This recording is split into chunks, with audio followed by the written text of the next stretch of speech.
kecil dan juga menengah atau UMKM memiliki peran yang sangat penting dan vital di dalam perekonomian negara Indonesia. Jumlah dari UMKM saat ini adalah lebih dari 64 juta unit di seluruh tanah air ini.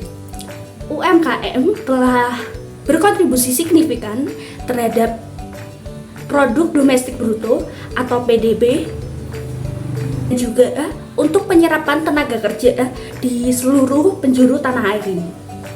UMKM telah menyumbangkan lebih dari 61% total dari PDB di negara Indonesia dan mempekerjakan lebih dari 97% dari seluruh total tenaga kerja yang ada di Indonesia. Namun dari semua itu, UMKM juga memiliki tantangan tersendiri, yaitu dari sektor ini memiliki sedikit atau terbatasnya modal, kemudian dari kurangnya pemahaman dari pengusaha dari UMKM ini sendiri terhadap adanya teknologi, bahkan persaingan yang sangat ketat di pasar luar ataupun di pasar internasional. Selain itu, adanya pandemi COVID-19 pada tahun 2019 lalu juga memberikan suatu dampak yang sangat signifikan terhadap pertumbuhan UMKM yang ada di Indonesia dan juga berdampak sekali terhadap keberlangsungan UMKM sendiri. Banyak pelaku usaha dari UMKM ini yang akhirnya mengalami penurunan omset sehingga sulit untuk bertahan pada usahanya sampai banyak yang gulung tikar. Di tengah banyaknya begitu hal yang mengganggu dari UMKM ini sehingga banyak pelaku usaha mundur, banyak juga UMKM yang akhirnya bangkit berinovasi dan juga beradaptasi untuk mengembangkan UMKM ini untuk lebih baik lagi melalui digitalisasi lewat platform-platform media sosial, yaitu melalui mungkin TikTok, melalui Instagram, kemudian melalui media sosial lainnya untuk mempromosikan dari setiap produk-produk UMKM tersebut.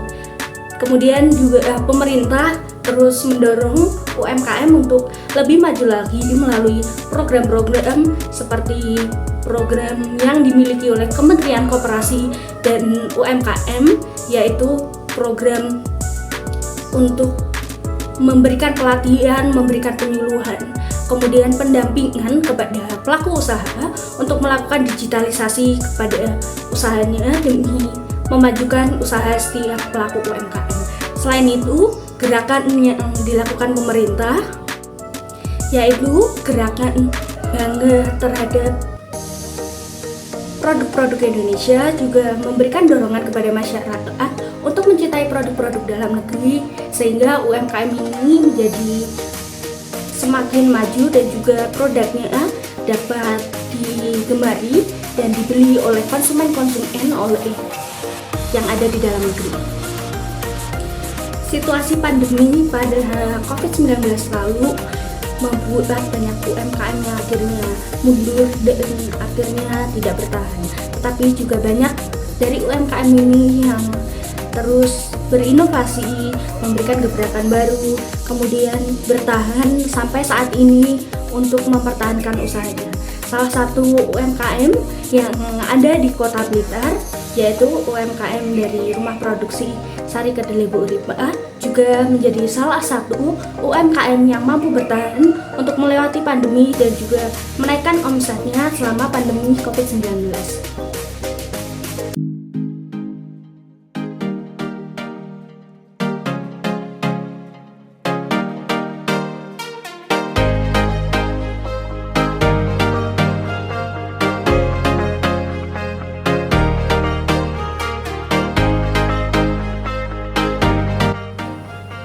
Rumah produksi ini sudah berdiri lebih dari 10 tahun, mungkin hampir 20 tahun, dan dengan berbekal semangat untuk menghadirkan produk minuman yang berkualitas dari rumah produksi ini menjadi salah satu pemasok ataupun rumah produksi yang memberikan produk kepada masyarakat yang banyak diminati oleh masyarakat Blitar maupun luar Blitar. Pemirsa, sekarang saya ada di salah satu rumah produksi, yaitu yang seperti yang saya sebutkan tadi, yaitu di rumah produksi Sari Kedelai Bu Ripa di Blitar. Berbagai tantangan yang terjadi dari pandemi COVID-19, kemudian persaingan yang sangat cukup ketat di antara produksi yang ada di seluruh Blitar ini memberikan semangat dan memunculkan peluang bagi owner dari Sari Kedelai ini. Selain itu, mereka juga memunculkan inovasi dari kemasan yang baru, kemudian lebih praktis dan higienis, dan mereka juga memberikan inovasi baru, kemudian bekerja sama dengan mitra lokal untuk memperluas jaringan mereka, dan sampai saat ini setiap harinya tempat ini dapat memproduksi 1.000 hingga 2.000 lebih Sari Kedelai. Baik pemirsa, saat ini saya sedang bersama owner dari Sari Kedelai Bu Ripa dengan Mbak Melchania. Mbak, saya izin bertanya, dari usaha Sari Kedelai Bu Ripa ini berapa omset Mbak sebulan? Kalau untuk omset bersihnya itu per bulan itu sekitar 3 juta ada sih. Oh, sampai segitu ya Mbak? Iya, betul. Cukup banyak ya Mbak. Terus saya juga mau bertanya nih Mbak, bagaimana cara untuk Mbak tetap bertahan di tengah persaingan bisnis UMKM yang sangat ketat? Seperti kita tahu sendiri di Indonesia ini persaingannya sangat luar biasa ya Mbak di bisnis UMKM. Bagaimana untuk mempertahankan produk dan bertahan sampai saat ini? Untuk mempertahankan kualitasnya itu yang pertama kita berusaha untuk memberikan inovasi sesuai dengan kebutuhan konsumen juga, seperti itu. Terus kemudian dari kita itu berusaha untuk mempertahankan kualitas yang selama ini memang sudah kita produksi yang dengan kualitas yang bagus. Jadi kita berusaha mempertahankan itu dan terus meningkatkannya juga seiring dengan berjalannya waktu begitu, sehingga untuk konsumen sendiri nantinya akan tetap loyal dan juga bertahan untuk terus membeli produk kita. Baik Mbak, terima kasih ya untuk hari ini sudah menjawab pertanyaan dari saya. Terima kasih. Pemirsa, dari yang sudah disampaikan dari Mbak owner tadi, kita mengetahui bagaimana strategi maupun adaptasi yang dilakukan bisa membuahkan hasil positif.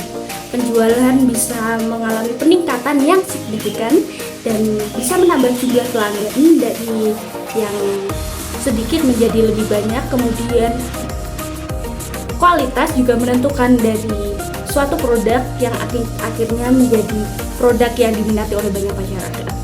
Kesuksesan dari owner ini yang tetap bertahan di tengah pandemi maupun di tengah berbagai tantangan persaingan bisnis yang ada menunjukkan bahwa dengan inovasi, dengan semangat adaptasi yang tepat, kita dapat bertahan di masa-masa sulit, bahkan dapat berkembang dari yang kecil menjadi lebih besar lagi, kemudian mendapatkan omset yang lebih lagi di masa-masa yang sulit sekalipun. Ini menjadi salah satu contoh, menjadi teladan bagi kita, teladan yang cukup inspiratif bagi UMKM lainnya dan kita untuk terus berinovasi dan memanfaatkan peluang-peluang yang ada di tengah persaingan bisnis yang ada ini. Cukup sekian yang dapat saya sampaikan. Saya Gricilia Imelda pamit undur diri. Selamat siang dan terima kasih.